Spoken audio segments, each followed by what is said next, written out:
Hello everyone, once again welcome to the build series for the Grizzly Peaks National Park, a collaborative project by myself, Solaris, and the incomparable Booter.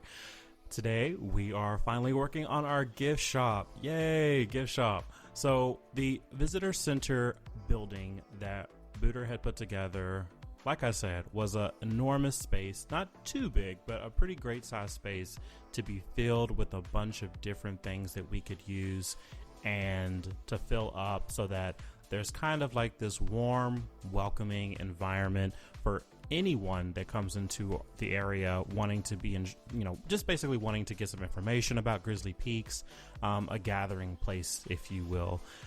So one of the cool things that we're going to do now, we are actually going to be making a desk. I wanted to create, taking a lot of influence actually from the Contemporary Resorts Fantasia's gift shop. If anyone's been there, you know that gift shop is, in the middle of a huge floor with the cafeteria, and it's a pretty interesting space for a gift shop, and I kind of wanted to replicate that. And we'll get into how I created partitions and separated that from the common space, but I really just wanted to create a small miniature version of that Fantasia gift shop. So you'll see I'm kind of looking at different types of wood that I can use just to, again, stick with the rustic wood forest theme in itself. I use beams, as you can probably tell by now, very religiously. It's just a great way to give you an outline, so to speak, for any of the really cool things that you're wanting to accomplish with any creation you're doing, ranging from, just floor plans, building structures, desk, anything that you can think of when it comes to a building or any type of scenery object. I use beams to try to outline it so I get a better understanding of just height perspective, and also with just area spacing, just to kind of see like, okay, this is, how much space this little, particular thing is going to take up. So we want to make sure that we're abiding by the realism rules and still obviously having things in proportion to the surrounding area. So in this matter, always use that Archer animatronic for a great scaling effect for a guest. I just want to look to see, like, if I was coming out to a desk at a gift shop to purchase something, where would the top of the desk lie at in comparison to how or what height it's at for the employees behind the counter. So I mean, there's a bunch of different variables you want to take into account when creating something, a realistic counter or a desk, so to speak, for a gift shop area. So just be sure you use all of the tools that you possibly can together, and just take your time. There's no rush with this at all. Just take your time with it, and the more time I think you spend on it, it just shows that you care about those little minor small details. So with this, after we do the front part of it, I wanted to kind of have a dip down into the main desk area. So with that, I actually created a sort of dip in there so that the counter that the employees use sits lower than the front of the counter that the guests see. Just again, to also hide and contribute to hiding the computers and the printers, or the cash registers, or whatever it may be that's on this counter. It's just kind of like an out of sight, out of mind context. You'll also see that we're going to put some bookshelves in those cubby holes as well underneath the counter, just to kind of add more to the realism of what would be behind the counter for the gift shop space. Another really cool thing I always like to try to do, or what we're going to do in this video, I'm not going to bore you all with the minute details of what exactly is in the gift shop or anything like that, but I do want to get a pretty solid layout of what I am wanting to do here with this. So just be sure that you kind of size everything appropriately, or else you're going to be like, oh gosh, I don't have the space for this desk, I don't have space for a table or a bookshelf or anything like that. Really, again, a great thing that Booter did when creating this building is he gave me a lot of space to work with to fill the interior up in a way that doesn't seem so crowded, but it still isn't just completely dead space that just has no purpose there whatsoever. Everything in here flows with a purpose. So as you see, I just used those book panels to create those shelves for underneath the guest service desk. On the top side of it, as we're going to use for the actual, the back side of the shelf, the color panels. Again, they have a really great reflective look to them, which really isn't much of a necessity when you're creating obviously the back of a bookshelf, but it just kind of adds to the overall aesthetics that I'm trying to achieve with the visitor center's look in general. So, well, you don't have to use those color panels. You can use whichever you would like to. I'm going to use some TMTK desk items to create that actual counter look, and that way we can get an idea of how tall this counter is going to be, how far out it's going to stick out on the employee side to cover up those bookshelves.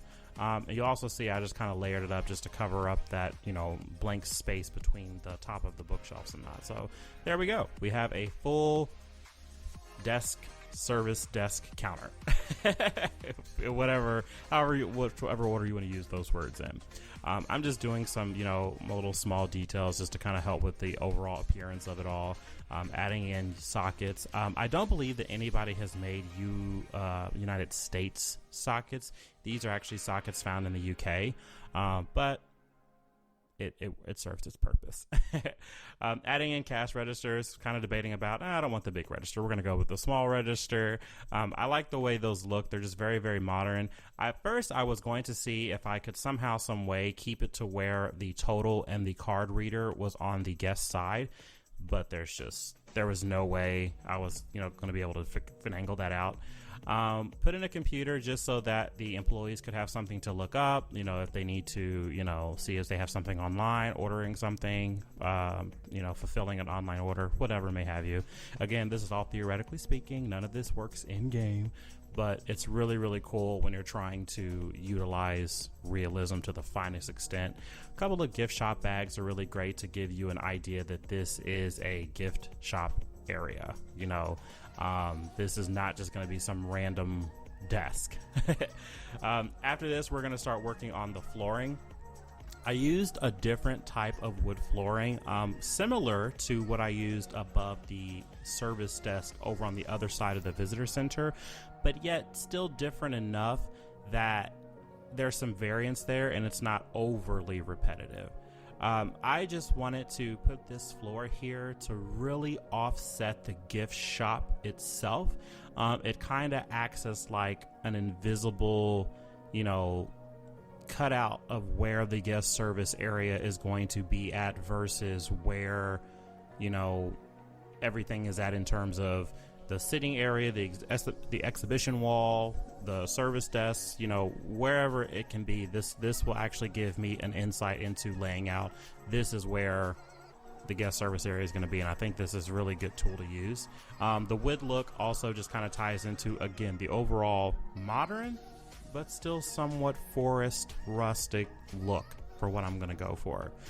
So with the wood floors, obviously because the visitor center is definitely built in a weird angle, just for kind of what we were trying to achieve here, you do have to kind of overlap a little bit of the floor tiles. Normally that is like one of my biggest cardinal sins, but I'll let that slide this time around. It's kind of necessary. And in case you don't know, a really cool trick though, whenever you're having to overlap items, sometimes the game does glitch or it has a clipping effect to it. All you have to do is just make sure that second overlapping piece, you place it slightly above or below the piece you're trying to, line it up with, and then once you place it, sync it down a little bit to match up with your other piece, and then that way it gets rid of the clipping effect. Just a small little graphic thing with the game. Hopefully that's fixed in Planet Coaster 2 because I love my overlapping things. But just a little small tidbit of just trying to make sure that you kind of utilize the full ability of what this game can really do. I know there's a lot of secrets and tidbits that a lot of amazing YouTube creators out there have kind of came across. I know Silverette is an amazing influence in terms of just trying to figure out what this game can really do. I know Yura he's done an amazing job. His work is mind-boggling, and I've seen a lot of other individuals out there who do it just in a fantastic job. What you're going to see here is my indecisiveness of what bookshelf or shelving unit I wanted to use to create this kind of boundary to separate this gift shop from the actual main floor. So It is almost, it's a little bit of a waste. I was actually going to edit this out, but I just wanted to keep this in there so everyone knows that I also go through moments where it's like, is this going to be what I'm looking for? Would it be beneficial to display stuff on the other side, or would it be beneficial to display stuff just on the one side? Is that bookshelf going to be big enough? You know, all kinds of stuff. So in the meantime, let me put some posters here. Let me not ignore the bookshelves and let me just add some posters. I started trying to look at, okay, I want small potted foliage plants that can, you know, make this area, again, tie in with the overall forest and alpine theme that we're going for here, but yet at the same time, not overtake the area with plants. I just, again, was just trying to play around with some different ideas of this is going to work, this isn't going to work. And yeah, eventually it all does get, you know, tossed just because I wasn't 100% liking it. But I did actually stick with this bookshelf. This bookshelf really is what I stick with, and I get rid of that double-sided shelf. The bookshelf I have, the brown one, the big brown one right there, is called the Mahogany Bookcase. It is by a creator named Pixelated, and it's available on the Steam Workshop. With the gift shop at the Contemporary Resort in Disney World in Florida, they use their display shelves as kind of like a holder for a video or poster on the opposite side. And I'm like, that would be really cool. And then later on, we'll add in some, you know, mountain pictures or, you know, some type of, I guess you can say, aesthetic to where it won't look so out of place just having a big bookshelf in the middle of the whole visitor center. But I think it really actually worked out in my favor. So yeah, this bookshelf worked really great. I was going to continue to go around, but I was like, you know what? I think that's going to overdo it. So I only went with the 3 bookshelves in the end, but I think they really, really worked just tremendously. Deciding what kind of tables I want to use, obviously in gift shops or any shop for that matter at amusement parks, you get larger tables to accommodate a lot of your product. I didn't know 100% what tables I wanted to put where, so we just kind of placed them sporadically throughout. This is kind of an open floor plan for this building, so I was very limited to being able to really, really give you that closed building interior look to the gift shop. But that's okay. I'm all for working outside of my bubble a little bit, and that's what this whole project was for, was working outside of my bubble. So it worked out really, really good. So for the checkout line, as that is what that's going to be, the cash out or express line, as they want to call it, however you wish to name it, I added a little barrier in there, which is also TMTK item, to create a division between one side of the desk and the other side of the desk for checking out. So there's 2 lanes to check out. And yeah, the gift area, once all that was pretty much put into place, I mean, it was pretty easy going. I am not going to bore you 100% with, like I said, item placement. It really wasn't about, this video was not about me placing, you know, 500 different items, I guess you can say, just to accommodate all this, you know, space we have.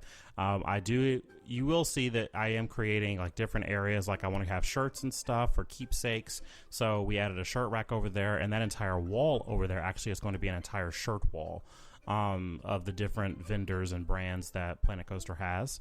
All the shirts are, it's just, you know, they're all incredible creations on the Steam Workshop. I'll post the link to those below. I think there's a whole collection of them, so you don't have to worry about just having to download a bunch of different, you know, ones or go looking for a bunch of different ones. It's a whole set that I'll post a link of that in the description below.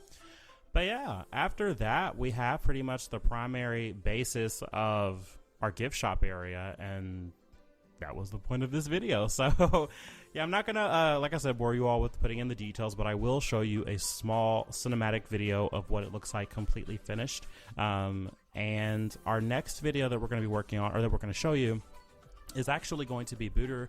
He is going to be creating the Cliffside Cafe, which is going to be our take on a small cafe area that's going to be able to serve not only just like coffee and beverages and stuff like that, but it's also going to have food in it as well.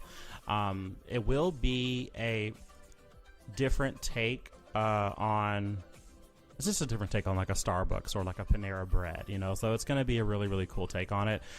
There will not be any voice over with that particular video. However, it's going to just be a time-lapse video just because there's so much in there, and there's just no way I could break down everything in once like that. So yeah, definitely tune in next week for that video. And if you have any comments or questions or suggestions even, please make sure that you put that in the comment section below of this video. And as always, I appreciate you all for stopping in and checking out the Grizzly Peaks National Park build series by myself and Booter. And if you haven't already, please subscribe. If not, that's okay too. We still love having you around, and we still love having you as our guest. So I think from here on out, it's that time. Solaris out.